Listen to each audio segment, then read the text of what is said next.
February 1815, just off the coast of Italy, a small island, Elba. Napoleon stares longingly at Europe, the continent he once ruled with an iron fist.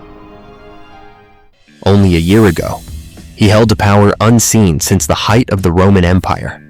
As the Emperor of France, he had brought the entire continent to its knees. But now, his empire is on the verge of collapse, and his subjects, nothing more than goats and fishermen. Napoleon was defeated in the War of the Sixth Coalition. But to make that happen, the entire continent of Europe had to unite against him. The victors chose not to kill him. They didn't want to create a martyr. Instead, they exiled him to Elba. And this was the ultimate punishment for a man of such ambition: to be cut off from his power and his people. Upon arriving, Napoleon resigned himself to his fate. He tried to make this small island his new home. He could not rule Europe, but he could rule his island. But Europe was having a hard time moving on without him. The victorious kings gathered at the Congress of Vienna to put the continent back together. But once their common enemy was gone, they remembered their old rivalries. The main issue was simple: who gets the biggest slice of the cake? Back in France, the coalition had placed Louis XVI on the throne. But the new king quickly reminded everyone why the French hated monarchs in the first place. He was out of touch. He cared only for luxury.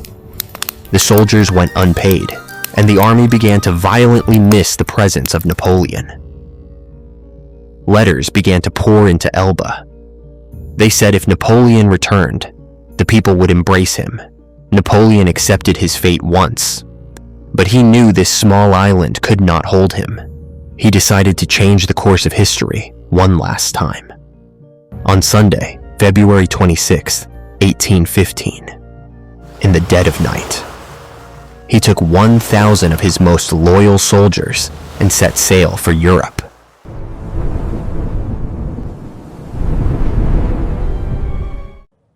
On March 7th, Clemens von Metternich, the head of the Congress of Vienna, was woken from a deep sleep. When he heard the news, a chill ran down his spine. Napoleon was missing. European leaders gathered within hours. Panic, blame, chaos. But none of the accusations mattered. The greatest threat to Europe had returned. And the only thing left to do was prepare for war. On March 1st, Napoleon set foot on French soil for the first time in 300 days. He began his march toward Paris. The king sent the 5th Regiment to stop him. The order was clear: shoot him if necessary. The 5th Regiment blocked the road outside the town of Grenoble. Both sides leveled their muskets. A deafening silence hung in the air. Then, Napoleon stepped forward. He opened his arms wide. He told them he was there. And if they wished, they could kill their emperor. In that moment, the soldiers of the 5th lowered their weapons one by one. A cry erupted: "Long live the emperor!" They joined his ranks. His rebel army was now growing. They marched on. Over the next 20 days, King Louis sent more than 10,000 soldiers to stop him. Every single one of them defected to the emperor. Vienna was in turmoil. The nations knew they had to unite if Europe was to survive. On March 13th, the great powers declared Napoleon an outlaw. But it was a futile effort, because on March 20th, amidst massive celebrations, Napoleon entered Paris. The king fled to Belgium. The emperor was back on his throne.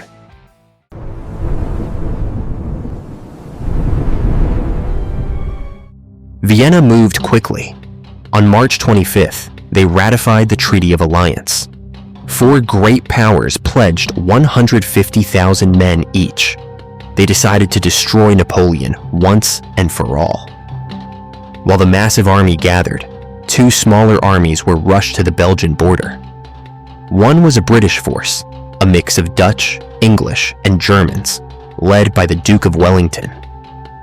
The other was a Prussian army of 121,000 men, led by Marshal Blücher. Both commanders had fought Napoleon before. They had survived him. They knew their enemy. Their mission wasn't to win, but to buy time until the main coalition force arrived. Napoleon looked at his new army of 124,000 men. He had to make a choice. He could defend and wait, or he could attack and crush the British and Prussian armies. If he succeeded, he might keep his throne. He chose to attack. The coalition forces outnumbered him, but they were separated. If Napoleon could get between them, he could stop them from joining forces and crush them one by one. On June 15th, he crossed the border into Belgium.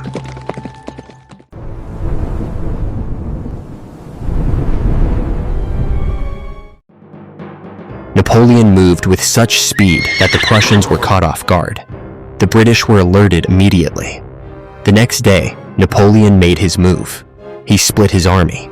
He gave half to Marshal Ney, the bravest of the brave, and ordered him to take the town of Quatre. He took the rest and marched personally on the village of Ligny to face the Prussians. At 2:30 p.m., the cannons roared. Marshal Ney attacked. Napoleon hammered the Prussians with artillery. Fighting engulfed the streets of Ligny. Civilians were trapped in the crossfire. The Prussians resisted, but Napoleon's army was a force of nature. 16,000 Prussians died. Their commander, the 72-year-old Blücher, was pinned under his dead horse. But he survived. His generals advised retreat. He refused. To help the Duke of Wellington, he marched his battered army north to regroup. Marshal Ney, despite Napoleon's praise, hesitated. This allowed the British to prepare. Ney's men failed to take the town. As the sun set, the British had stopped Ney. Under the cover of night, they retreated safely to a place called Waterloo. Ney had failed, but Napoleon's first phase was complete. The British and Prussians were separated, but Napoleon received a report. The Prussians were still nearby. If they joined the British, the battle would be impossible. He couldn't allow that. He decided to attack the Duke of Wellington immediately. He would crush the British before Blücher could arrive. The fate of Europe came down to a race against time, and this final reckoning would happen on Sunday, June 18th, 1815, at a place called Waterloo.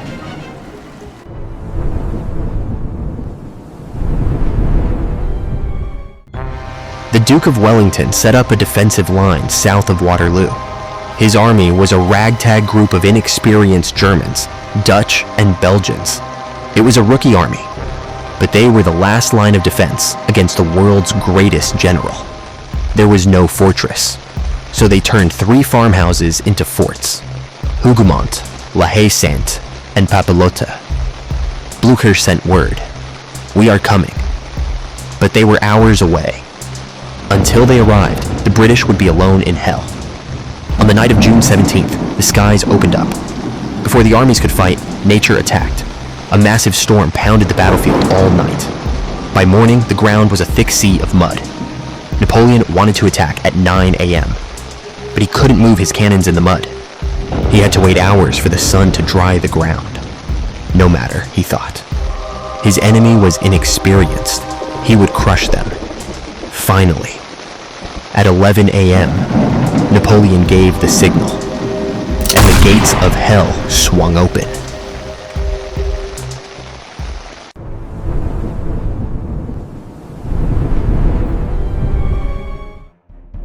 The first attack hit Hougoumont on the right.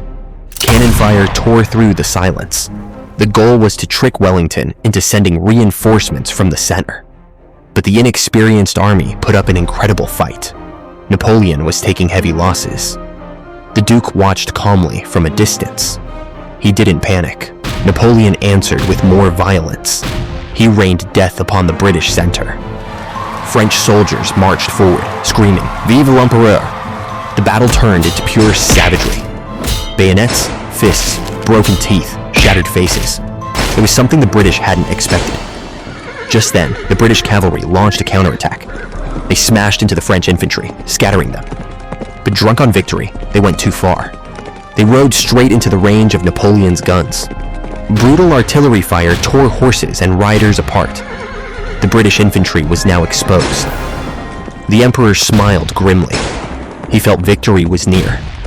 But then, he raised his spyglass to the horizon. His blood ran cold. The Prussians, The army he sent to stop them had failed. Time was running out. Napoleon's stomach cramped in pain. He had been fighting a mysterious infection, and the agony was unbearable. He lay down to rest for a moment, and left Marshal Ney in command. He didn't know he had just made a fatal mistake. That moment changed the fate of Europe. Marshal Ney thought the British were retreating. Without asking the Emperor, he launched a massive cavalry charge to wipe them out. He sent 9,000 elite horsemen into the fray. Wellington saw it instantly. He gave the historic order: form squares. The British soldiers curled up like hedgehogs, thousands of bayonets pointing in every direction. When the French cavalry reached the hill, they refused to crash into this wall of flesh and steel. They flowed around the squares like water. And in that moment, the British opened fire from all sides. Marshal Ney sent wave after wave, and every wave melted away in the same gruesome fashion.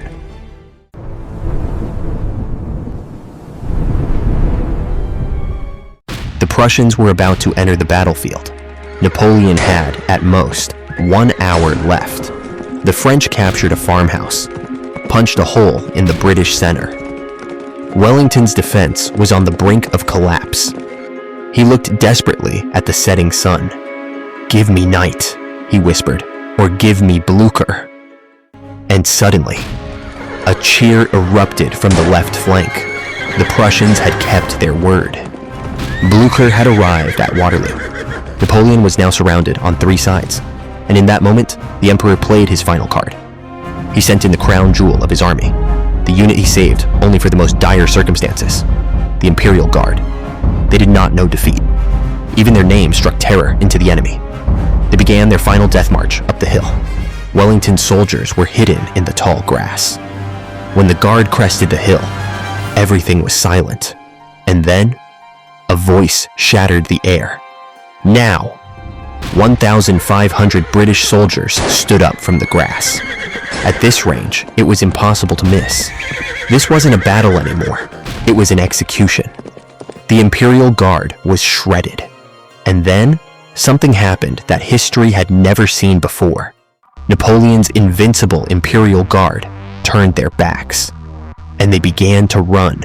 For the French army, it was over. The cry, "The Guard is retreating," sealed Napoleon's fate. If they were running, what hope was left? Chaos swallowed the army. Everyone ran.